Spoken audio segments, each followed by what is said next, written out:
Hello aspirants, welcome इस unique video में। इस वीडियो ऐसे आप लोग टाइटल पढ़ पा रहे हैं। इस वीडियो का ऑब्जेक्टिव ये है, जैसे कि बहुत सारे एस्पिरेंट्स को तरह तरह के डाउट होते हैं कि करंट अफेयर्स क्या है, करंट अफेयर्स कैसे करना, करंट अफेयर्स। बहुत सारे रैंडम कम्युनिकेशंस है, दुनिया भर में हज़ारों लोग हज़ारों राय हैं, ठीक है। But will see current affairs, अगर आप यूपीएससी की तैयारी कर रहे हैं करंट अफेयर्स के लिए, उसका क्या प्लानिंग होना चाहिए, क्या माइंडसेट होना चाहिए, क्या अप्रोच होना चाहिए आपका उसके प्रिपरेशन को लेके आने वाले समय में। और एक टेम्पलेट देखेंगे कि ऐसा एक मेथड, एक सैम्पल मेथड कि इस तरीके से आप तैयारी कर सकते हैं, ठीक है। तो सबसे पहले एक गाइडिंग प्रिंसिपल, ये पूरे यूपीएससी की तैयारी में और जीवन की हर एक जगह में भी आपको यूज़फुल रहता है। गाइडिंग प्रिंसिपल, जिसको लोग 80-20 रूल बोलते हैं, ठीक है। अब ये फैंसी टर्म में इसका जो भी मीनिंग हो, ठीक है ना। अपने एग्जाम के पॉइंट ऑफ व्यू से अंडरस्टैंडिंग ये है कि जो गाइडिंग प्रिंसिपल अपना है वो सिंपल सा इतना है कि 20% ऑफ अपना एफर्ट जो है, जो कि अपने एग्ज़ाम में इनिशियल डेज में देंगे, ठीक है ना, उससे अपने को कोशिश करना है कि 80% ऑफ चीज़ें कंप्लीट हो जाए, ठीक है। एग्ज़ाम में यूपीएससी का सिलेबस अनंत है, उसको ख़त्म करने के हज़ारों तरीके हैं। फिर भी आप एग्ज़ाम के एक दिन पहले आपको लगेगा कि थोड़ा समय और मिल जाए, ठीक है। इसका कहने का मतलब क्या है कि आप कितना भी कर लो, 100% चीज़ अचीव करना एग्ज़ाम में कंप्लीशन के लेवल पे इम्पॉसिबल है, एटलीस्ट थ्योरेटिकली। प्रैक्टिकली भी, थ्योरेटिकली भी, ठीक है ना। सब जन उस पर अलग अलग राय रखते हैं, पर मेरा मानना ये है। सेकेंड बात ये कि अब 20% एफर्ट से 80% चीज़ें ख़त्म हो सकता है।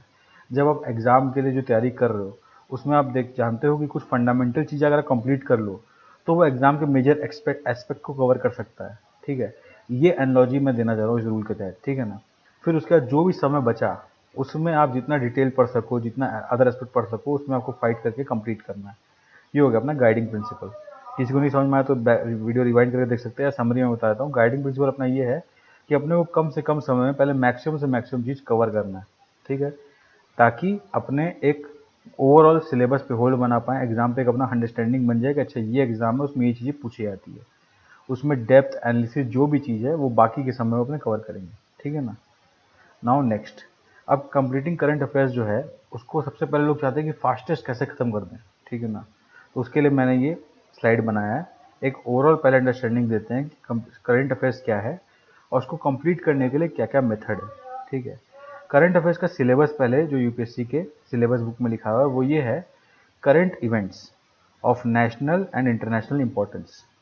अब सबसे अच्छा बात यह है कि लिखा इतना सिंपल ही है, ठीक है।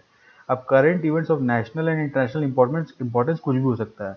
वो इकोनॉमिक से रिलेटेड भी हो सकता है, पॉलिटिक्स से रिलेटेड भी हो सकता है, साइंस एंड टेक से रिलेटेड भी हो सकता है, इन्वायरमेंट से रिलेटेड भी हो सकता है, हिस्ट्री से भी हो सकता है, ज्योग्राफी से भी हो सकता है, समझ लो। तो इनडायरेक्टली ये जो सारे सब्जेक्ट्स हैं, उनके इर्द गिर्द जो करंट डेवलपमेंट्स वर्ल्ड में हो रहे हैं, कोई इवेंट्स या एक्टिविटीज़ हो रही हैं जिसको इंडिया को फ़र्क पड़ रहा है या वर्ल्ड को फ़र्क पड़ रहा है, इंपॉर्टेंस का मतलब जिसको इंडिया को फ़र्क पड़ रहा है या वर्ल्ड को फ़र्क पड़ रहा है, वो सब अपने करंट अफेयर्स में है। तो इतना पता चलते ही अगर आप समझ गए मेरा बात, तो अनंत सिलेबस आपके सिलेबस में जुड़ गया है। सिर्फ एक सेंटेंस से पूरा दुनिया आपके सिलेबस में आ गया है, ठीक है। तो पूरा दुनिया की तैयारी कैसे कर सकते हैं, कोई मेथड नहीं है, ठीक है। बट अपने एग्जाम के पॉइंट ऑफ व्यू से 3 टेस्टेड मेथड है, तीनों में से कोई मेथड आप फॉलो कर सकते हैं। ऐसे बहुत सारे बच्चे हैं जिन्होंने इंडिविजुअल हर एक मेथड से ये वाला एस्पेक्ट कवर किया है और वह एग्जाम में सक्सेसफुल रहे हैं, ठीक है। पर इसमें आपको डिसीजन लेना है अपने एबिलिटी के ऊपर, ठीक है। बट इसमें मैं भी कुछ रिकमेंडेशन दे दूंगा अपना, और तीनों मेथड क्या है वो भी मैं आपके सामने बता देता हूँ, ठीक है। फर्स्ट मेथड में मेथड जीरो बोलता हूँ, इसीलिए ये मैं मानता हूँ कि कोई भी एस्पिरेंट है, कोई भी बंदा है जो डिसाइड करता है कि उसको यूपीएससी सिविल सर्विस एग्जामिनेशन देना है, ठीक है, सबसे फंडामेंटल चीज़ उसको जो करना चाहिए, apart from starting the static syllabus, उसको डेली न्यूज़पेपर पढ़ना चाहिए, ठीक है। अब ये देखिए कई लोगों के उस पर डिफरेंट ओपिनियन है कि नहीं पढ़ना चाहिए, वेस्ट ऑफ टाइम है। देखिए यूपीएससी की तैयारी में कुछ भी वेस्टेज ऑफ टाइम नहीं होता, ठीक है। इट्स जस्ट दैट कि you have to do wise use of timing, right. Newspaper पढ़ने के हज़ारों तरीके हैं। कोई आपको सजेस्ट करेगा 2-2 घंटा पढ़िए, कोई सजेस्ट करेगा 1-1 घंटा पढ़िए, कोई सजेस्ट करेगा 15-15 मिनट पढ़िए। मैं सजेस्ट करूँगा आप न्यूज़पेपर पढ़ना स्टार्ट कीजिए, ठीक है। मैंने भी एक सीरीज स्टार्ट किया है, आर्ट ऑफ रीडिंग न्यूज़पेपर। उसमें मैं मेरा तरीका बताता हूँ कि मैं कैसे न्यूज़पेपर पढ़ता हूँ। उससे मैं डेली 15 to 20 मिनट्स में अपने एग्जाम रिलेवेंट प्रिपरेशन को समझ लेता हूँ, न्यूज़पेपर पढ़ने का क्या तरीका है। आप उसको वीडियो को फॉलो करके आप टैक्टिक्स सीख सकते हो, मेरा मेरा मेथड क्या है, या फिर किसी और रेफरेंस लेके आप उनका टैक्टिक्स सीख सकते हो कि कैसे वो पढ़ते हैं, ठीक है। It's up to you. But मैं समझता हूँ कि एक न्यूज़पेपर को 15 से 20 मिनट से ऊपर देना यूजलेस है, अंटिल अनलेस में इतना सा डेटा या रिलेवेंट पॉइंट आ गए कि आपको लगे कि आज ये पढ़ लूँ तो मेरा बाकी टाइम का एफर्ट कम हो जाता है, तो उस मेथड को आप फॉलो कर सकते हो। अदरवाइज न्यूज़पेपर के लिए 15 से 20 मिनट बहुत सफिशिएंट है डेली बेसिस पे, ठीक है। अब उसका पर्पस क्या है, न्यूज़पेपर पढ़ने का पर्पज़ देखिए, लोग समझते हैं कि करंट अफेयर की तैयारी उससे हो जाता है, ठीक है, ऑब्वियसली हो जाता है, पर कैसे? आप डेली जब न्यूज़पेपर पढ़ते हो ना, तो उसमें आपका डेली माइंड में क्रोनोलॉजी बनता है, ठीक है ना, कि कल एक घटना हुआ। अभी मान लीजिए G20 चल रहा है, अब G20 में परसों एक आर्टिकल आया था कि G20 में मोदी जी जाएंगे। कल एक आर्टिकल आया कि G20 में मोदी जी पहुंचेंगे, आज निकलेंगे वहाँ के जाने के लिए, ठीक है। आज आर्टिकल आया G20 मोदी जी पहुंच गए। अब कल परसों आर्टिकल 2-3 तक आएगा G20 मोदी जी ने क्या किया, क्या बोला, उस पर पूरा एक हफ्ते कवरेज आएगा। तो अगर आप डेली डेली इसका क्रोनोलॉजी फॉलो करेंगे ना, तो एग्जाम के जो रिलेवेंट एस्पेक्ट G20 का होगा ना, वो आपके माइंड में ऑलरेडी छप जाएगा विद द टाइमिंग। कभी आपको समझ लिया एग्जाम में ऐसा क्वेश्चन आ गया कि G20 या फिर WHO का जो कॉन्फ्रेंस हुआ था उसमें कौन सा पहले हुआ था, तो अगर आप पेपर पढ़े रहोगे तो आपको लगभग सेंस रहेगा कि WHO वाला तो अगस्त में हुआ था या सितंबर में हुआ था, G20 जो है अभी नवंबर में हो रहा है। तो आप वो भी यूजफुल, वैसा भी एनालॉजी, मैं सिर्फ एग्जांपल लेके बता रहा हूँ, ऐसा अंडरस्टैंडिंग पेपर पढ़ने से आपके माइंड में फ्रेम हो जाता है, ठीक है। थर्ड एस्पेक्ट ये है, आपको एक जनरल अवेयरनेस बोलता है, जैसे यहाँ पे सिलेबस में दिया हुआ है current events of national and international importance. अगर आप न्यूज़पेपर पढ़ोगे डेली और सिलेक्टेड तरीके से पढ़ोगे, राइट अप्रोच से पढ़ोगे, तो आपका कम टाइम में आपको एक अवेयरनेस डेवलप हो जाएगा करंट इवेंट्स का, वर्ल्ड वाइज क्या है, ठीक है। अब उससे आप ये उम्मीद नहीं कर सकते कि एग्जाम में आप सारा वो इन्फॉर्मेशन याद रखो, पर जो आपका प्रैक्टिस है ओवर द ईयर, मैं समझता हूँ किसी बंदे को एटलीस्ट 9 महीना अगर समय है तो अखबार पढ़ना स्टार्ट करना ही चाहिए, और वो न्यू एस्पिरेंट है तो ठीक है। पर अगर उसके उससे भी कम समय है तो वो अगर डेली 15 मिनट एलोकेट कर सकता है, तो it's not a bad approach to read newspaper, ठीक है ना। क्योंकि उससे जो आपका अवेयरनेस और जो सेंस बनेगा वर्ल्ड का, वो अनबिलीवेबल, इनकम्पेरेबल है। वो कोई मेथड अपना लीजिए, आगे हम लोग देखेंगे, सब चीज़ टाइम कंज्यूमिंग होता है। कोई बोलता है कि ये मेथड टाइम कंज्यूमिंग नहीं है, तो वो उसका नेट आउटपुट नहीं देख पा रहा। अगर कम समय देके आप उस चीज़ को कंप्लीट करो तो उसका रिकॉलिंग मेमोरी भी कम ही आपका स्टोर होता है, एग्जाम में आपको उतना ही कम चीज़ याद आता है। और न्यूज़पेपर ऐसा प्रैक्टिस है, डेली 15 मिनट आप दोगे तो आपको मैक्सिमम चीज़ रिकॉल होगा, और एग्जाम में एक सेंस बनेगा आपको चीज़ों का, ठीक है ना। और जब आप स्टैटिक पढ़ोगे तो उससे भी लिंक बैठेगा ना, तो आपको अंडरस्टैंडिंग भी डेवलप होगा कि रियल वर्ल्ड में इसका क्या एप्लीकेशन है। हर चीज़ स्टैटिक में समझने लायक नहीं होता है, हर बच्चा का फोटोग्राफिक मेमोरी नहीं होता। तो for few people are gifted, few people are exceptional clarity about the preparation and habit, different resources they have. But for most of the people, newspaper is the ultimate source, which I believe is, and it has incomparable benefit. That's why I mentioned it as method zero, ठीक है ना।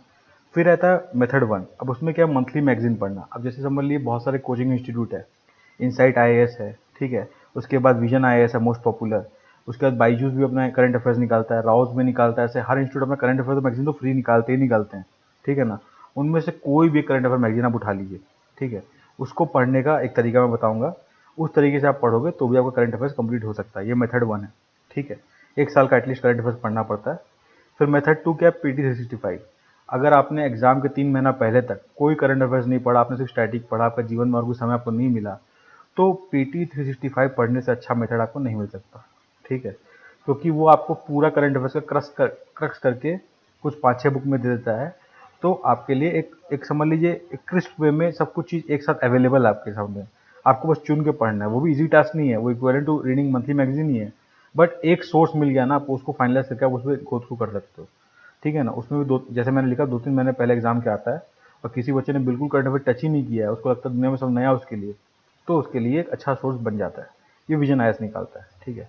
अब question ये आता है कि मैंने क्या फॉलो किया अपने प्रिपरेशन के दिनों में। दोस्तों, मैंने जब 2011 में प्रीलिम्स लिखा था तो मैंने मेथड जीरो फॉलो किया, क्योंकि तब मैं UPSC के लिए बिल्कुल नया था, मेरे पास समय कम था, तो मैंने मेथड जीरो फॉलो किया, डेली न्यूज़पेपर पढ़ता था। उसका बेनिफिट मुझे प्रीलिम्स 2022 में ऑब्वियसली दिखा, और प्रीलिम्स 22 के लिए भी मैंने मेथड वन भी फॉलो किया। सिंस मेरा पेपर पढ़ा हुआ था तो मेरे को मेथड वन फॉलो करने में समय बहुत कम लगा। आगे हम देखेंगे कैसे समय कम लगता है, और उसमें मैंने रिविजन कर पाया, और मेरे को प्रीलिम्स 22 में बहुत ज़्यादा एडवांटेज हुआ नेट, ठीक है। और मैंने तो समझ लिया एक तरह से इंटीग्रेटेड अप्रोच अपनाया कि 2021 में मैंने पेपर पढ़ लिया था तो मेरे को अंडरस्टैंडिंग बिल्ड हो गया था, ठीक है। जैसे मैंने बताया, पेपर पढ़ने का सिर्फ एक एडवांटेज ये नहीं होता कि आप करंट अफेयर्स तैयारी कर रहे हो, आप ये भी समझ रहे हो कि आपका स्टैटिक से कैसे लिंकअप बैठ रहा है। एज अ न्यू एस्पिरेंट आपको बहुत सारी चीज़ समझ में नहीं आती, तो इसलिए न्यूज़पेपर का सिग्निफिकेंट रोल था मेरे अर्लियर प्रिपरेशन में, ठीक है ना। तो जैसे मैंने सेकंड अटेम्प्ट दिया, उस टाइम मैंने, सिंस मेरे को अवेयरनेस था, तो मैं न्यूज़पेपर इतना ज़्यादा रिलाई नहीं करता था, डेली मैं फिर भी रीड करता था, पर मैं करंट अफेयर्स के लिए स्पेशली फोकस करता था मेथड वन पे, क्योंकि मुझे लगा इससे मेरा ऑप्टिमाइज़ करके मैं कम समय में तैयारी कर सकता हूँ। सिंस मुझे अवेयरनेस है तो मैं चीज़ें समझ भी सकता हूँ। मैगजीन पढ़ने का ये भी चैलेंज आता है ना, कई बार आपको अगर चीज़ें समझ में नहीं आए ना तो मैगजीन पे तो समझा नहीं पाता है। इट्स मोर लाइक रट्टाफिकेशन, आपको रटा ही पड़ता है कि मैगजीन में जो लिखा आप रट ही लो, ऑप्शन नहीं है। वो यही फ़र्क आता है न्यूज़पेपर पढ़ने में और मैगजीन पढ़ने में। अगर न्यूज़पेपर पढ़ते हो तो आपको एक सेंस भी बनता है कि क्या इसका मतलब है, क्योंकि उस पर लोगों के ओपिनियंस भी आते हैं, ठीक है ना, तो ओवरऑल अंडरस्टैंडिंग बनता है। मैगजीन में अगर आपको कुछ समझ में नहीं आता, आपको रटने से कोई रास्ता बचता नहीं है, या फिर और कोई जगह एफर्ट लगाओ तो टाइम लगेगा, सीधा सा बात है। पर हम लोग मैगजीन तो इसलिए पढ़े ना कि टाइम बचाना है, दैट इज़ द आइडिया। फिर उसके बाद जहाँ जहाँ आपको गैप लगा तो मैंने स्पेशली इन्वायरमेंट के लिए और कुछ हद तक साइंस एंड टेक के लिए, इकोनॉमी पॉलिटी इतना नहीं, ये दोनों के लिए मैंने फिल किया। जैसे कि मुझे लगा कि अब मेरे पास टाइम बच गया है, एक दो दिन मेरे पास है, तो मैंने PD 365 खोल के भी इन्वायरमेंट और साइंस एंड टेक के कुछ कुछ एस्पेक्ट कवर कर लिए जो मुझे लगा मिसिंग है मेरे बाकी प्रिपरेशन से। तो ये अप्रोच हुआ, ये मेथड्स हुआ, ये मेरा वे हुआ, ठीक है। अब हम लोग देखते हैं कि इस मेथड को फॉलो कैसे करते हैं। जैसे कि न्यूज़पेपर पढ़ना सबको पता है, उसके लिए मैंने सीरीज़ बनाया, आप चाहो तो देख भी सकते हो। और बाकी दो तरीका से मंथली मैगजीन से PD 365 से कैसे खत्म करें करंट अफेयर, सवाल ये पैदा होता है, ठीक है ना। तो अप्रोच क्या है, दोनों के लिए सेम मेथड है। मैं एक सैम्पल भी आपको करके दिखाऊंगा, ठीक है ना। सिंपल अभी के लिए आप इतना जान के रखिए कि मेथड 1 और 2 जो है, यानी मैगजीन पढ़ना या 365 पढ़ना, दोनों के लिए सेम अप्रोच है। अप्रोच क्या है, पहले वो मैगजीन या 365 उठाइए, ठीक है ना। मैंने लिखा प्रेफरेबल विजन IAS, क्योंकि अब PD 365 भी जो है वो विजन IAS ही बनाता है। तो अगर आपका सेम सोर्स रहेगा ना तो आपको फिल इन करने में भी ईजी रहेगा, पहला बात।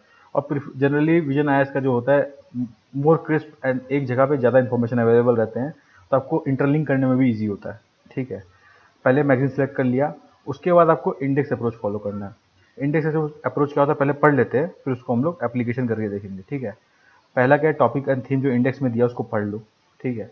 उसको मेंटली इवेल्युएट कर लो कि ये प्रीलिम के लिए रिलेवेंस है कि नहीं। अब देखिए करंट अफेयर्स पढ़ना है ना, तो आप दो तरीके से पढ़ सकते हो, या तो इंटीग्रेटेड तरीके से, जो प्रीलिम्स और मेंस दोनों में इंपॉर्टेंट है उसको साथ ही में पढ़ लिया। ये तब कर सकते हो जब आपका समय इनफ है, ठीक है ना। समय आपके पास, मैंने समझ ली जैसे अभी अभी आप स्टार्ट करो करंट अफेयर्स पढ़ना, तो अभी आप ये काम कर सकते हो इंटीग्रेटेड पढ़ाई करना, ठीक है ना। पर अगर आप मार्च में स्टार्ट कर रहे हो, आप सोचो कि आप मुझे मैगजीन पढ़ के करंट अफेयर्स पढ़ना है, तो आप मेंटली पहले वही पढ़ोगे जो प्रीलिम्स के लिए रिलेवेंट है, तभी आपका ऑप्टिमाइज टाइम लगेगा, ठीक है, वरना आपका टाइम ज़्यादा लग जाएगा। आप पढ़ते रह जाओगे, करंट अफेयर खत्म ही नहीं होगा। तो क्विकली पहले मेंटली इवैल्यूएट करो प्रीलिम्स के लिए क्या इंपॉर्टेंट है, फिर हाईलाइट कर लो कि वो रिलेवेंट है, ठीक है, ताकि पता रहे अच्छा ये मैंने इवैल्यूएट किया एक्सरसाइज से। फिर सारे टॉपिक के ऐसा कर लो इंडेक्स पे, फिर एक एक करके जो आपने हाईलाइट किया ना उसको कीवर्ड ट्रिगर वर्ड अप्रोच से पढ़ो, ठीक है ना। पहले इंडेक्स अप्रोच समझते हैं, फिर कीवर्ड ट्रिगर अप्रोच पढ़ते हैं, ठीक है ना। तो एग्जाम्पल के लिए हम लोग एक मैगजीन खोल लेते हैं सामने, let us do one this thing. तो अपना डेस्कटॉप पे बहुत सारी चीज़ें होंगी दोस्तों, तो उसमें से अपने को ढूंढ के निकालना है और वन मैगजीन। चलिए पॉलिटी एंड कॉन्स्टिट्यूशन का मैगजीन खोल लेते हैं, ठीक है ना। तो PDF खुलता है, तब तक के लिए आप लोग ये भी देख सकते हो कि मैंने यहाँ पे अदर भी मैगजीन खोल के रखे हैं, इसका भी मैं एग्जांपल में यूज़ करूँगा। लेट अस सी, अगर ये ओपन हो गया तो इसको डिस्कस कर लेते हैं ताकि अंडरस्टैंडिंग क्लियर रहे, ठीक है ना। तो ये आ गया अपना मैगजीन, ये है पॉलिटी एंड कॉन्स्टिट्यूशन का मैगजीन, पॉलिटी वाला पार्ट। अब देखिए कैसे इंडेक्स अप्रोच क्या है, व्हाट इज इंडेक्स अप्रोच, वो समझने ट्राई करते हैं, ठीक है ना। वेट अ मिनट, थोड़ा मेरा लैपटॉप स्लो है तो एट टाइम्स ये थोड़ा लेट रिस्पॉन्ड करता है, इसलिए मैं ज़्यादातर खोल के रखता हूँ मैगजीन वगैरह। अभी नॉट रिस्पॉन्डिंग मोड में है सो लेट्स होप कि जल्दी स्टार्ट हो जाए। हो जा मुन्ना, लेट अस सी। तो दोस्तों इसमें यह है कि जैसे अब हम लोग इंडेक्स खोल कर देखेंगे पॉलिटी का, ये खुल गया है। तो इसमें जैसे अब देखिए पहला टॉपिक पढ़ते हैं, पहले हेडिंग पढ़ लेते हैं। ये सिलेबस वाइज डिवाइड किया हुआ है विजन IAS का, और इनसाइड IAS में भी सेम प्रोविजन है। बाइजू भी कुछ हद तक ट्राई किया है, बाकी कोचिंग भी ट्राई कर रही है कि सिलेबस वाइज टॉपिक को डिवाइड कर दे, ठीक है ना।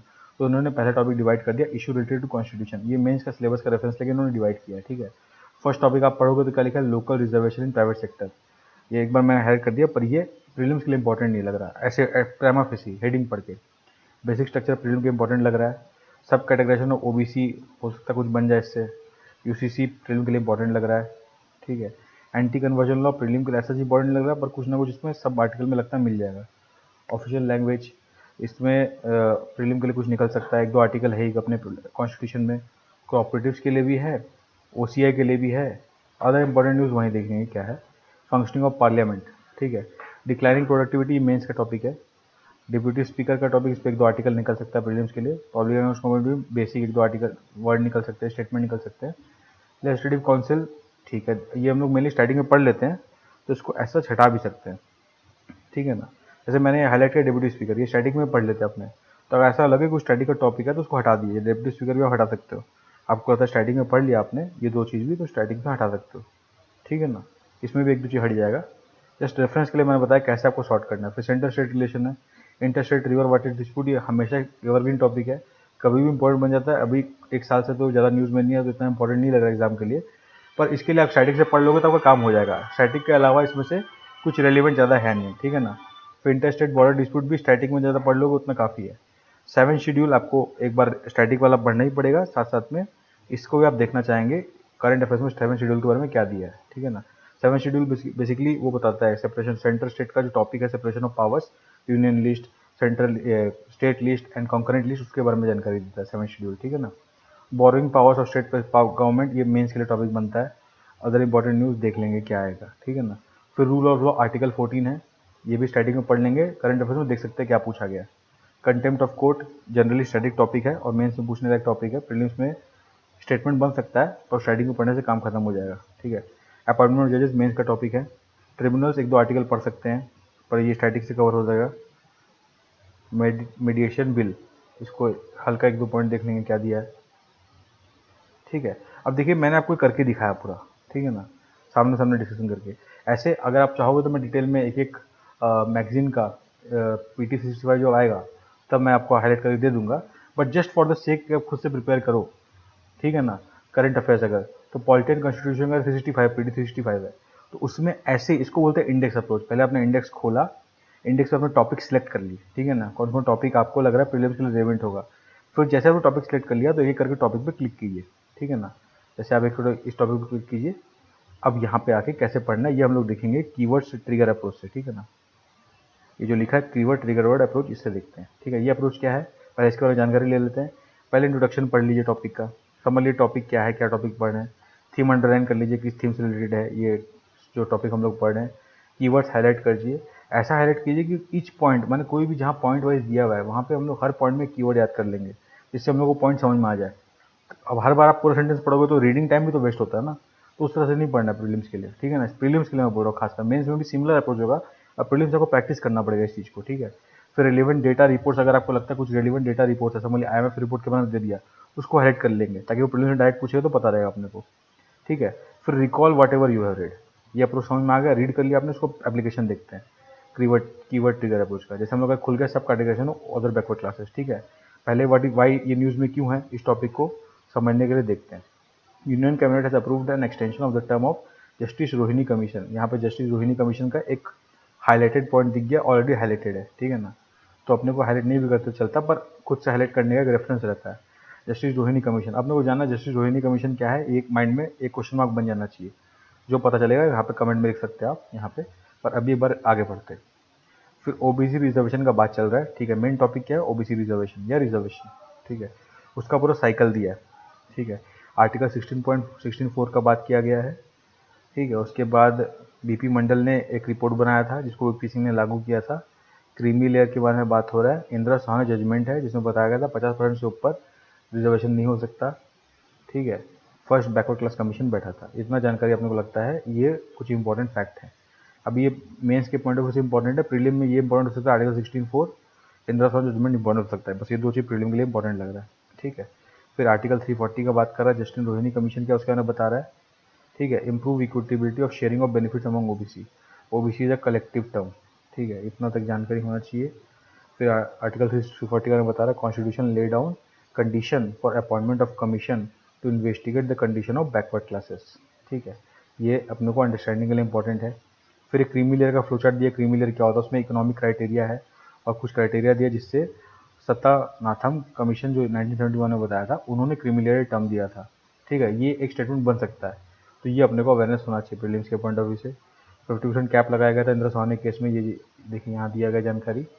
फिर national commission for backward classes, ये कॉन्स्टिट्यूशनल बॉडी है, स्टैचुटरी बॉडी बनी थी स्टार्टिंग में, was set up as statutory body, देखिए। फिर 110 कॉन्स्टिट्यूशन अमेंडमेंट एक्ट कहता है उसे कॉन्स्टिट्यूशनल बॉडी बना दिया गया। तो ये जानकारी इंपॉर्टेंट है। आर्टिकल 330B, इस बार मेंस में डायरेक्ट क्वेश्चन आ गया था एनसीबीसी के ऊपर, ठीक है ना। प्रीलिम्स में कभी भी इसका आर्टिकल पूछा जा सकता है। फिर inquiry into complaints and deprivation of rights, ये आपने हाईलाइट कर लिया। फिर बता commission has propose to divide OBC into 4 sub categories, ये कौन सा बात चल रहा है, कौन सा कमीशन का, जस्टिस रोहिणी कमीशन के बारे में, ठीक है। ये देखिए मेंस के लिए वैसे इंपॉर्टेंट है, पर इसमें कुछ कुछ बात प्रीलिम्स के लिए इंपॉर्टेंट हो सकती है। जैसे ऐसा स्टूडेंट बोल दिया कि Justice Rohini commission has propose to divide the OBC into 5 categorise sub categories, पर आपको पता है 4 सब कैटेगरीज, इसलिए मैंने हाईलाइट कर दिया। ये जो जो स्टेटमेंट बन सकते हैं वो मैंने हाईलाइट कर लिया, ठीक है ना। According to NCBC 11 states UTs have sub categorised OBC reservation. यहाँ पे अगर ऑप्शन स्टेटमेंट दे दिया तो कभी 12, 13 या 10 भी ले सकता है। आपको पता है 11 है तो काम खत्म होता है। फिर 102 कॉन्स्टिट्यूशन अमेंडमेंट एक्ट क्या है वो आपको समझ में आना चाहिए। 38B 42A आर्टिकल, ये हो गया प्रीलिम्स के लिए इंपॉर्टेंट। ठीक है, 127th अमेंडमेंट हो गया। फिर restore power of state to identify OBCs. देखिए मैक्सिमम जो बोल्ड है मैं वो हाईलाइट कर रहा हूँ, उसमें भी सब कैटेगराइजेशन में कर रहा हूँ। ठीक है ना, सेपरेट ओबीसी लिस्ट, आर्टिकल 15(4)(16) ये अपना राइट टू इक्वालिटी का आर्टिकल का सब आर्टिकल्स है। ठीक है ना। फिर रिलेटेड न्यूज़ भी दिया है इसमें। और backward classes economic weaker sections, ये क्या क्या होता है पता है तो काम खत्म हो गया। ऑल इंडिया कोटा क्या होता है पता है। मेडिकल कोर्सेज हमेशा नीट का एग्जाम के टाइम ये क्वेश्चन आता है, मराठा कोटा के टाइम ये क्वेश्चन आता है रिजर्वेशन वाला। तो ये सब अभी रिसेंटली न्यूज़ में भी चल रहा है। आर्टिकल 15, ठीक है, लोकल बॉडी पोस्ट में क्या रिजर्वेशन है अपने 243 constitutional amendment act, sorry article 243 या फिर 73 कॉन्स्टिट्यूशनल अमेंडमेंट एक्ट के तहत लोकल बॉडी में रिजर्वेशन रखा गया, वो भी जानकारी है। तो ये रिजर्वेशन के ऊपर इतनी सारी बात हो गई। ठीक है, आपको लगेगा यार इतना मेहनत है क्या, मैंने इतना कुछ बता दिया, पर देखिए ये इतना इंपॉर्टेंट टॉपिक है कि इसके एक आर्टिकल से आपने सारा मसाला निकाल लिया। अब ये टॉपिक आपको दोबारा पढ़ने की जरूरत नहीं है, इसमें जो भी एक्स्ट्रा इन्फॉर्मेशन है ना वो इन्हीं आर्टिकल से जुड़े हुए टॉपिक से निकलने वाली इन्फॉर्मेशन है, जो मेंस के लिए रिलेवेंट होगा या प्रीलिम्स में एक आध बात और इंपॉर्टेंट हो सकती है। पर इतना आप पढ़ लोगे ना आपका माइंड में फ्रेमवर्क बन जाएगा। This is it. तो ये जो अभी हमने रीड किया हाईलाइट कर करके, जब फर्स्ट बार पढ़ेंगे तो कैसे हाईलाइट करना पड़ेगा, और फिर आप लास्ट में रिवाइज कर लीजिए। चलिए मैं इस आर्टिकल में क्या क्या पढ़ा, मैंने पढ़ा जस्टिस रोहिणी कमीशन पढ़ा, उसने कुछ रिकमेंडेशन किया, आर्टिकल 340, 342, आर्टिकल 16, आर्टिकल 15, ठीक है, Indra Sahni case, creamy layer क्या होता है, सब कैटेगराइजेशन ओबीसी क्या होता है, 338B national commission of backward classes क्या होता है, वो कॉन्स्टिट्यूशन बॉडी है कि स्टेचुटरी बॉडी आपको पता है, कौन सा अमेंडमेंट एक्ट के तहत लगा था, 102 कॉन्स्टिट्यूशन अमेंडमेंट एक्ट के तहत वो बॉडी बनाया गया था, आर्टिकल 342A, ठीक है। और फिर इकोनॉमिक वीकर सेक्शन और ओबीसी जो मेडिकल कोर्सेज में एडमिशन के लिए बात आता है, जॉब्स के लिए बात आता है, रिप्रेजेंटेशन का बात आता है, reservation is a tool of representation, ठीक है ना, तो कुछ दिन पहले पेपर में लोग पढ़े थे। फिर लोकल बॉडी पोल्स में 73 कॉन्स्टिट्यूशन और 74 कॉन्स्टिट्यूशनल अमेंडमेंट एक्ट के तहत क्या रिजर्वेशन रखा गया, ठीक है ना। तो ये पूरा बात फ्रेमवर्क आपके माइंड में क्लियर हो गया। ठीक है, आप देखेंगे मैंने टाइम दिया है, कोई कारण से दिया है समझाने के लिए, आपको मेथड क्या है। ये वीडियो आपको अभी लग रहा होगा क्या बोरिंग है, पर हो सकता है कई लोगों को लग रहा हो, बट इसका कोर आइडिया यही है कि आपको मैं कंप्लीट अप्रोच करके दिखा सकूँ, समझा सकूँ कि चीज़ें कैसे हो रही है। ठीक है ना। अब सबसे बड़ा क्वेश्चन आता है सर इतना जो आपने पोथा बता दिया है, ठीक है, इतना जो आपने अप्रोच बता दिया है, इसमें कितना समय लगता है। ठीक है, तो अगर आप मेथड 1 फॉलो करते हो, मेथड 1 यानी कि मंथली मैगजीन पढ़ते हो, ठीक है, तो उसमें आपको ईच मंथ मैगजीन पढ़ने में 5 से 6 घंटा लगेगा। वो भी तब जब आप कंटिन्यूसली स्टडी करो। जैसे समझ लीजिए आज आपने प्लान बनाया कि आज मैं करंट अफेयर मैगजीन पढ़ना स्टार्ट करूँगा, तो आपके शेड्यूल में 5 से 6 घंटा कंटिन्यूसली, यानी कि 2-3 घंटा का स्लॉट जो लगातार 2-3 स्लॉट है, वो आपको इसी को कमिट करना पड़ेगा, तब 5 से 6 घंटा में खत्म होगा। ठीक है, टोटल टाइम कितना हो गया, 12 महीने का मैगजीन लोग पढ़ते हैं कम से कम। एटलीस्ट देखिए 12 महीने लोग बोलते हैं, पर मैं आपको कहूँगा एटलीस्ट 5-6 महीने का जरूर पढ़ के जाइएगा। ठीक है ना, अगर आपको करंट अफेयर्स कम से कम टाइम में तैयारी करना है तो। ठीक है ना, 12 महीना अगर बेस्ट है पढ़ पाओ तो 72 आवर्स लगभग लग जाएगा, लगभग 2 हफ्ते का समय आपको देना पड़ेगा इसको, अगर ढंग से पढ़ना है तो। ठीक है, फर्दर इसका मल्टीपल रिवीजन करना चाहिए। मैं तो बोलूँगा लोग 3 रिवाइज बोलते हैं, एटलीस्ट 2 रिवीजन भी आप कर पाए ना तो आपको रिटेंशन रहेगा। देखिए रिवीजन क्यों करना, आप मैगजीन से पढ़ रहे हो, अगर आप न्यूज़पेपर पढ़ते तो आपको ऑलरेडी एक क्रोनोलॉजी रिटेंशन माइंड में रहता है। यही लिमिटेशन है मैगजीन पढ़ने का। मैगजीन पढ़ोगे तो आपको रिवाइज करना पड़ेगा। अगर आपका मेमोरी अच्छा है तो कंग्रेचुलेशंस, आपका काम ईजी हो गया। और मेमोरी अच्छा नहीं है तो आपको बहुत रिवाइज करना पड़ेगा। पर 2 रिवाइज अगर आपने फर्स्ट रीडिंग अच्छा किया ना, जैसे आपने हाईलाइट अगर ढंग से किया ना फर्स्ट रीडिंग में, तो नेक्स्ट रीडिंग में आपको खाली कीवर्ड्स देखते देखते बहुत कुछ ध्यान आ जाएगा। ठीक है, फिर एक और बार रिवाइज करोगे तो और टाइम कम लगेगा, तो नेट 12 से 30 घंटा और लग जाएगा 12 मैगजीन और पढ़ने में। तो आप मान लीजिए कि 2.5 से 3 हफ्ता अगर खाली करंट अफेयर को देंगे तो मैगजीन मेथड से आप कंप्लीट कर सकते हैं। ठीक है ना। इसमें अब नोटेबल बात क्या है कि एस्पिरेंट अगर न्यूज़पेपर रीडिंग पहले करते रहे हैं रेगुलरली तो ये टाइम कम लगेगा। जैसे मेरे को बहुत कम लगा था, मेरे को ऑन एन एवरेज आप समझ लीजिए 1 हफ्ता 1.5 हफ्ता में मेरा मैगजीन रिवाइज हो गया था, क्योंकि मैंने पहले न्यूज़पेपर रीडिंग करके रखा था और मेरा न्यूज़पेपर रीडिंग पढ़ा हुआ तो मेरे को बहुत कुछ समझ भी पा रहा था इजीली, अंडरस्टैंडिंग भी था, टाइम भी कम लगा और रिवीजन भी अच्छा हुआ। ठीक है ना। अगर एस्पिरेशन स्टैटिक सिलेबस नहीं पढ़े, कोई सोचा कि मैं सीधा मैगजीन पढ़ना स्टार्ट करता हूँ, मैं तो अभी यूपीएससी में नया नया खिलाड़ी हूँ तो मैं स्टैटिक ही पढ़ूंगा पर मैं साथ साथ मैगजीन पढ़ना स्टार्ट भी करता हूँ, तो उसको टाइम ज़्यादा बिल्कुल लगेगा, क्योंकि उसको बहुत कुछ चमकेगा ही नहीं मैगजीन में क्या लिखा हुआ है। ठीक है, तो मैगजीन में कंप्रेस्ड करके नॉलेज दिया जाता है ताकि लोग उसको फास्ट कंज्यूम कर सकें, तो कई लोगों को नहीं चमकेगा। सेकंड वाला नोट के कारण मैं सजेस्ट करता हूँ कि जो बिल्कुल न्यू एस्पिरेंट है ना मैगजीन को टच भी ना करे, उसको डर लग जाएगा कि कितना भयंकर क्या है। ठीक है ना। फिर मेथड 2 यानी क्या, PT365 अगर आप पढ़ते हो तो उसमें कितना समय लगेगा। देखिए PT365 जो है ना, सबसे अच्छा बात ये है और सबसे बुरा बात भी ये है कि वो 10 से ज़्यादा मैगजीनों में निकलता है। जैसे मैं दिखाता हूँ सैम्पल, 2022 में PT365 का देखिए कितना मैगजीन निकला था, 1 2 3 3 6 8 और 11 मैगजीन निकला था, ठीक है। 2021 का कर दिया तो वो भी दिखाऊंगा मैं आपको 2021 में कितना है। ओके, शायद मेरा नेट ऑफ है, नो प्रॉब्लम। 2022 में इतना खुला है 2021 का, यस 2021 का भी खुल गया। इसमें है 3 3 6 3 9 3 12 13, देखिए 13 मैगजीन निकला है। तो आपको सब पढ़ना पड़ेगा तभी कॉन्फिडेंस आएगा। उसमें से 6 तो काफ़ी फंडामेंटल होते हैं, polity, constitution, economy, environment, culture, science and tech, international relation, ये तो फंडामेंटल है। तो उसका अपडेटेड पार्ट 1 पार्ट 2 जितना अपडेटेड है वो तो पढ़ना ही पड़ेगा, ये दो 8 मैगजीन तो कम से कम पढ़ना ही है आपको। तो समझ लीजिए इसमें भी ऐसा नहीं है कोई सोच रहा है कि PT365 पढ़ेंगे तो एक बुक में काम हो जाएगा, ये कोई ऐसा जादू के छड़े नहीं है। इसमें भी 10 प्लस मैगजीन होते हैं, उसमें 6 से 8 फंडामेंटल मैगजीन्स होते हैं जो आपको पढ़ने ही पढ़ने हैं, ठीक है। तो इसमें भी वही एंगल है। और PT365 आपका अगर आप सैम्पल देखोगे तो आप समझ पाओगे मैं क्या बोलना चाह रहा हूँ। PT365 में जैसे करंट अफेयर्स आप देख रहे हो ना, यहाँ पे कंप्रेशन इन्फॉर्मेशन है ना, PT365 में और कंप्रेशन इन्फॉर्मेशन रहता है, ठीक है ना। तो इट जनरली टेक्स, क्योंकि उसमें बहुत सारी इन्फॉर्मेशन एक ही जगह पे है, एक ही टॉपिक से रिलेटेड, तो आपको 10 से 12 घंटा लग सकता है एक मैगजीन पढ़ने में फर्स्ट रीडिंग में, ठीक है ना। वो भी तब जब कंटिन्यूसली पढ़ रहे हो, ठीक है। बिकॉज इन्फॉर्मेशन सॉर्ट करना और मेमोराइज करना काफ़ी टफ गेम है, ठीक है। और 4 से 5 घंटा जब आप कंटिन्यूसली फॉर अदर मैगजीन, ठीक है, यानी कि जो 6 फंडामेंटल मैगजीन होगा 10 से 12 घंटा, और जो अदर नॉन फंडामेंटल मैगजीन है जैसे गवर्नमेंट स्कीम्स वगैरह, उसमें 4 5 घंटा आपको लग जाएगा। तो नेट कितना टाइम लगेगा इसमें PT365 कवर करने में, 84 to 92 आवर्स, यानी कि 2.5 हफ्ते आपको सिर्फ फर्स्ट रीडिंग में लग जाएगा। अभी समझिए, आपको देख के लग रहा है कि 2.5 हफ्ते तो कुछ भी नहीं है, पर 2.5 हफ्ता आपको रेगुलर ये पढ़ना है, सेम काइंड ऑफ इन्फॉर्मेशन आपके सामने चमकेगा। जस्ट इमेजिन किस टाइप का प्रेशर आपके माइंड में बन जाएगा। आप सोचिए इतना भरा भरा इन्फॉर्मेशन आपके सामने रहेगा, इसे स्ट्रेस, ठीक है ना। But still this is the option, यही एक ऑप्शन है, ठीक है। फिर आपको multiple revision at least 2 time revise करना चाहिए, सेम मेथड 1 की तरह। उसमें आपको 15 से 30 घंटा लगेगा। तो नेट 3 से 3.5 हफ्ता आपको PT365 से लगेगा। जो भी बोल रहा है आपको, और कुछ भी बात अगर बोल रहा है तो वो आपको सिर्फ लुभाने के लिए बोल रहा है, मन खुश करने के लिए बोल रहा है। दिस इज ब्रूट ट्रुथ, ये सच्चाई है। मैंने सब चीज़ ट्राई कर चुका है, इसलिए मैं आपको बोल रहा हूँ। ये तीनों मेथड मेरा ट्राई एंड टेस्टेड है, ठीक है ना। तो ये सच्चाई है। अब यही बात है, इसमें भी नोट यही है कि अगर आपने पहले पढ़ा, अगर न्यूज़पेपर रीडिंग किया तो थोड़ा टाइम कम लगेगा। स्टैटिक सिलेबस आपने पढ़ के बिना अगर स्टार्ट किया तो आपको बहुत ज़्यादा समय लगेगा, आप कन्फ्यूज हो सकते हो, ठीक है। तो दिस इज अबाउट इट, दो मेथड के बारे में कितना समय लगेगा। अब देखिए, जैसे मैंने डिस्कस करते बता ही दिया, पर करंट अफेयर्स पढ़ने में आपको जिस भी मेथड से जाओ, मेथड 0, मेथड 1 या मेथड 2, आपको कुछ चैलेंजेस हमेशा फेस होंगे। अगर आपके माइंड में करंट अफेयर्स एक बहुत बड़ा कीड़ा बन गया तो उसको पहले निकाल के फेंक दीजिए, ठीक है। करंट अफेयर्स ऐसा नहीं है कि यूपीएससी में सारे क्वेश्चन करंट अफेयर्स से आते हैं। आप स्टैटिक पढ़ के जाओगे ना, आपका स्टैटिक कॉन्सेप्चुअल क्लियर है, आपका कट ऑफ पार होगा, मेरा गारंटी है, बिना करंट अफेयर पढ़े, ठीक है। Just giving an idea. But सबसे बड़ा चैलेंज ये रहता है कि वो कई बार यूपीएससी पेपर कॉम्प्लिकेटेड बना देता है, तो एक दो क्वेश्चन इधर उधर होने पे ना आपको कट ऑफ रुक सकता है। करंट अफेयर क्या करता है, आपको कॉन्फिडेंस देता है पेपर जानने में से पहले कि करंट अफेयर से भी कुछ आएगा तो मैं सॉल्व कर दूंगा। कई बार स्टैटिक के टॉपिक में एक स्टेटमेंट भी करंट अफेयर से अगर डायरेक्ट फैक्ट आ गया ना, तो आप वो स्टैटिक क्वेश्चन आते हुए नहीं कर पाओगे। इसलिए करंट अफेयर को मिस नहीं करना चाहिए, ठीक है। तो इसके लिए रास्ता क्या है, ऐसा क्या करें।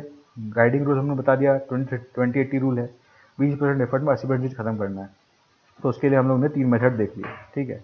अब ये 3 मेथड देखने के बाद, ये जो 3 मेथड हमने देखा, मेथड 0, 1, 2, ये मेथड करोगे तो आपको 80% मैटर कंप्लीट हो जाएगा। फिर भी आपको चैलेंजेस क्या फेस होंगे, आप सोचिए।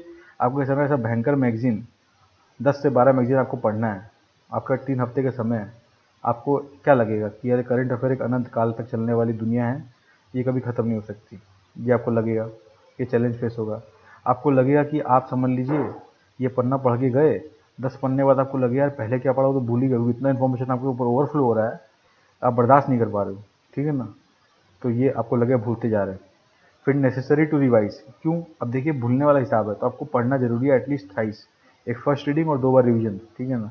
To retain the process and information, आपको जो भी पढ़े हो अगर उसको आप खाली पढ़ के छोड़ दोगे, एक बार भी रिवाइज नहीं करोगे, तो सोचिए भूलने का कितना बड़ा रिस्क है, ठीक है ना। तो अगर भूल गए तो पूरा पढ़ने का फायदा ही क्या हुआ। तो रीजन करना जरूरी है। यहाँ पे मैंने उसका रीजन भी लिखा है, memory plays a crucial role, ठीक है। एग्जाम के सिलेबस में लिखा मेमोरी टेस्ट करना है, ठीक है ना। पीपल नॉट इंजॉइंग स्ट्रॉन्ग, जिसका स्ट्रॉन्ग मेमोरी नहीं है उसको मल्टीपल रिवीजन चाहिए ही चाहिए, और कोई रास्ता नहीं है, ठीक है। अब कई बार क्या होता है, अब बहुत सारा डेटा आ गया आपके सामने, समझ लीजिए ये तो पॉलिटी का है, इसमें भी डेटा है। जैसे फॉर एग्जांपल यहीं ले लीजिए आप, आर्टिकल 85 दे दिया, ठीक है। तो इसके बाद दे दिया कि आपको रिमेंबर है कितना सारा टूल्स होता है एग्जीक्यूटिव के बाद, adjournment, adjournment, sine die, prorogation, recess, dissolution, ये सब कौन करता है? स्पीकर करता है। पार्लियामेंट सीटिंग्स के बारे में बताया गया कि कैसे डेटा दिया गया है। फिर इसी आर्टिकल में हमारे डिप्यूटी स्पीकर का बात चल रहा है, ठीक है। रूल 8, रूल 9, आर्टिकल 93, आर्टिकल 94, इतना कुछ दे दिया है। आप 2-3 पन्ना पढ़ के लगे आपको बहुत सारा इन्फॉर्मेशन है, आपको कई बार डर लग सकता है कि यह तो बहुत ज़्यादा इन्फॉर्मेशन है, मेरे को समझ में भी नहीं आ रहा कैसे होगा, फियर आ जाता है। मैं नहीं बोलूँगा सबको ये फेस होगा, पर ऐसा चैलेंज लोगों को आ सकता है। और इसका सॉल्यूशन क्या है? सॉल्यूशन सिंपल है। फर्स्ट, अब एक्सेप्ट कर लीजिए दो में से एक चीज़, या तो अब ये एक्सेप्ट कर लीजिए कि ये अप्रोच हम फॉलो करेंगे, तीनों में से एक, ताकि एग्जाम में फुल्ली कॉन्फिडेंट रहे कि मेरा सब कुछ कंप्लीट हो गया है। या फिर अब फैक्ट मान लीजिए कि आप करंट अफेयर स्किप करके जा रहे हैं, जो अगर देख लेंगे डरने का बात है, स्टैटिक से पेपर लोग क्लियर करके आते हैं, ठीक है ना। दोनों में से एक चीज़ मान के रखिए, अगर आप बीच में रहेंगे तो फंसेंगे और परेशान रहेंगे, कुछ भी नहीं कर पाएंगे, ठीक है। सेकंड, अगर आप फर्स्ट स्टेप में जाते हैं, आप करंट अफेयर का मेथड फॉलो करते हैं, तो revision is the only solution, ठीक है ना। ये अपने आप को बताइए। आपका यहाँ पे जान निकलेगा, आपको लगेगा भूल जाते हो, ओवरवेलम हो जाते हो, उसका यही रास्ता है कि रिवीजन ही तरीका है, यही मैक्सिमम रिटेंशन शो करेगा। ऐसा नहीं आप पढ़ लिया और रिवाइज कर लिया तो सब कुछ याद आएगा 100 का 100%। इतना विद्वान तो शायद ही कोई है, विवेकानंद जैसा फोटोग्राफी में शायद ही किसी का है। तो वो लोग मैक्सिमम रिटेंशन कर सकते हैं, पर सब कुछ याद नहीं आएगा एग्जाम में, ठीक है ना। ये आपको फॉरगेटफुलनेस से बचने के लिए हेल्प करता है। फिर और एक तरीका क्या है, टिप्स एंड ट्रिक्स। जैसे आप कुछ एब्रीवेशन बना लीजिए, आपको बोल दिया बाल्टिक सी के आसपास कौन कौन सा कंट्री है, या रेड सी के कौन कौन सा कंट्री है, तो एक कीवर्ड बना लीजिए। कैस्पियन सी का कौन कौन सा कंट्री है, तो कीवर्ड बना लीजिए, ठीक है ना। एक वर्ड बना लीजिए, जैसे जैसे इंडिया का 2 सी है, बे ऑफ बंगाल और अरेबियन सी। आप ए बी बोल के याद कर लीजिए, अगर नाम, मैं बहुत सिंपल एग्जांपल लेके बता रहा हूँ, ऐसे एब्रीवेशन बना के लीजिए। कुछ कुछ कीवर्ड्स याद कर लीजिए, फ्लो चार्ट्स बना लीजिए, माइंड मैप बना लीजिए, एग्जांपल्स याद कर लीजिए, कोई टर्म समझ में नहीं आ रहा तो इससे आपको फैक्ट्स याद करने में हेल्प होगा, ठीक है। यही सॉल्यूशन है। तो दोस्तों यही था मेरा पूरा अप्रोच, मैंने जो बताया।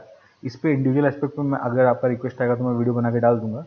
पर अगर इस पूरे वीडियो को आप ध्यान से पढ़ोगे या रिवाइज करोगे, एक बार देखोगे, तो आप समझ जाओगे करंट अफेयर में डरने का चीज़ पहला नहीं है। सेकंड, एक मेथोडिकल अप्रोच है, उसको हम लोग को तरीका से फॉलो करना है, हम लोग एग्जाम क्लियर कर पाएंगे, ठीक है। बेस्ट विशेष।